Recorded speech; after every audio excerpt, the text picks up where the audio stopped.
I'm back at the temple. I'm trying to get north. And without going through that road that I was told to go down, there's been no one to stop me to ask me for money. So far I've not paid a cent to be here. And I've not been hassled. I seem to have come in through the exit. And it's so beautiful. I managed to get myself a nice fresh coffee.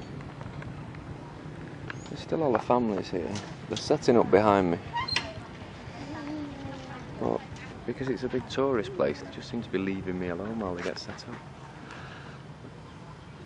But yeah, nice. Very nice.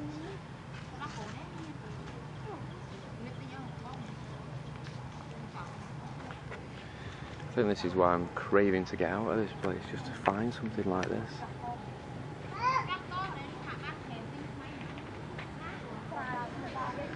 You know, in all of this temple, as big as it is, there's not one single bit of stonework that isn't covered with carvings. And they say every single carving of people anyway is different. The facial expressions are different, the dancers are different. And the big temple, nobody was ever allowed to go into it other than the main Buddha himself and the sacred few.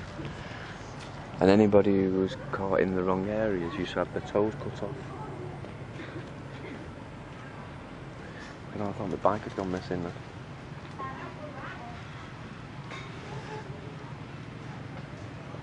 But it's not, it's still there. And they say the Buddha's got these really big full lips, which he has big smiling lips, where at night time they actually look like a serpent's head. And that's what they're supposed to. So it changes with day and night.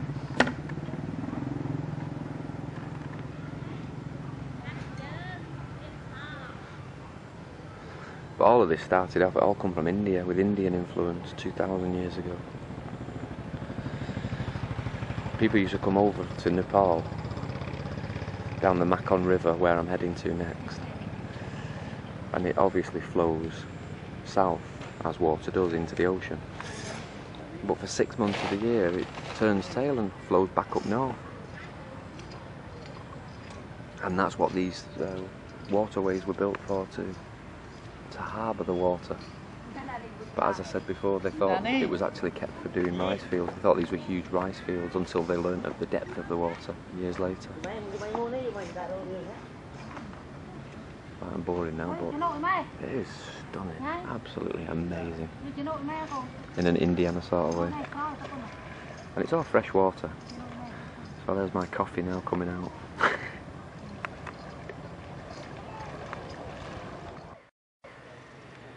I have cut down further on weight now. Out of the Nike sports bag, I've taken the cardboard base out, which is allowing my feet to get a bit closer to the pedals. Quite a lot, actually. I'm not going to explain what I've got rid of, but I've got rid of quite a bit.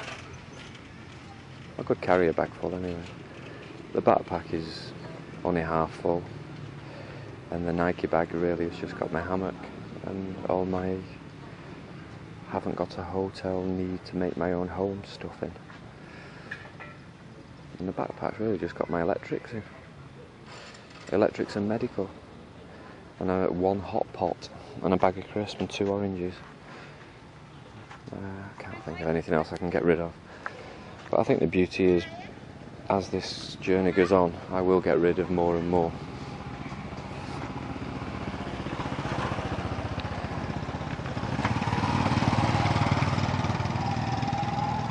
And when the fucking breakfast is coming, I'll have to find out, so I need to get a move on.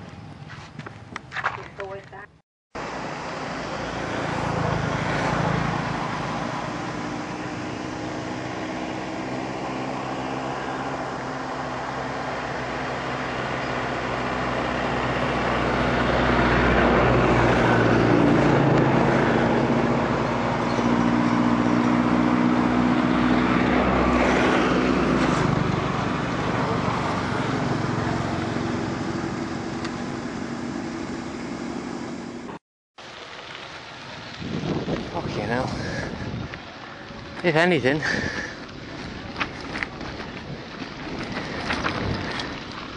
it's got worse.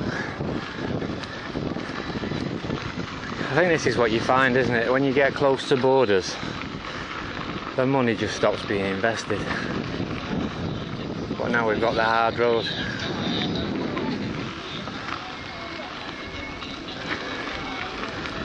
So this motherfucker's alright, but does bring back the boil.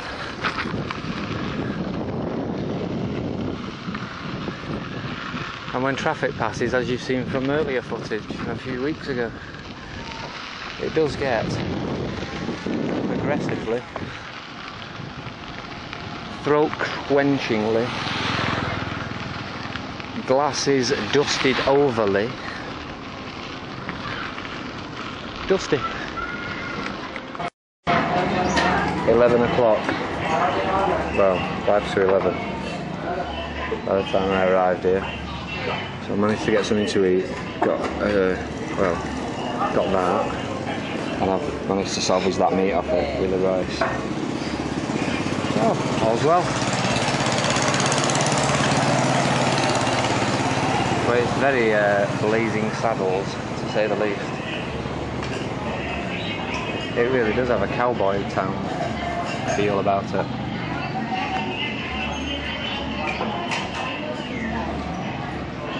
Evidently land mining. Yeah, I can't even begin to tell you what this town's like. Literally, this is just an opening where there's not any stores. So this is the backdrop for the whole village.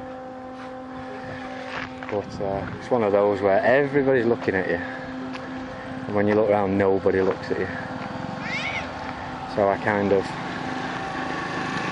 would look at something and I'd turn back around to look and just kept catching them out, you know, like you do with kids.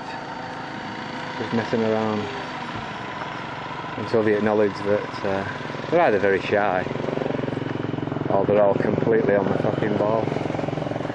But I have no intention of asking for digs here. But that's the backdrop of the shops. But again, full of beautiful girls. But the lads are fucking something else. Got myself a hat anyway. So I'm completely Indiana Jones out. Oh, don't laugh.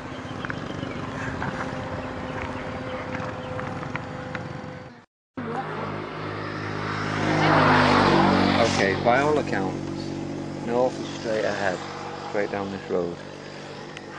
And I've done Aglong veng, and I'm sat here. There's 1, 2, 3, 4, 5 people, and nobody can help me of where to go.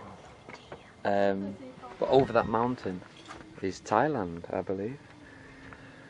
But on the map it doesn't show that there's any way for me to get across. So by hook or by crook, I'm going to cycle down the end of this road.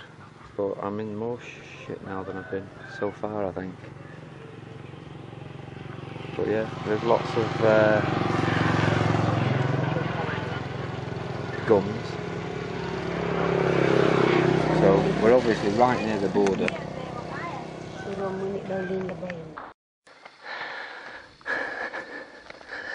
This sweltering heat.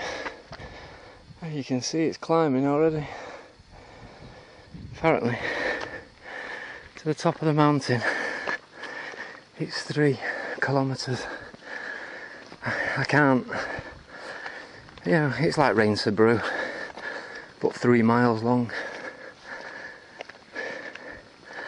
And I think even if you wanted to cycle it, you'd just be in such a low gear, it would take it out of you so much that you'd be physically sick at the top. I think my lack of food is making it all the harder.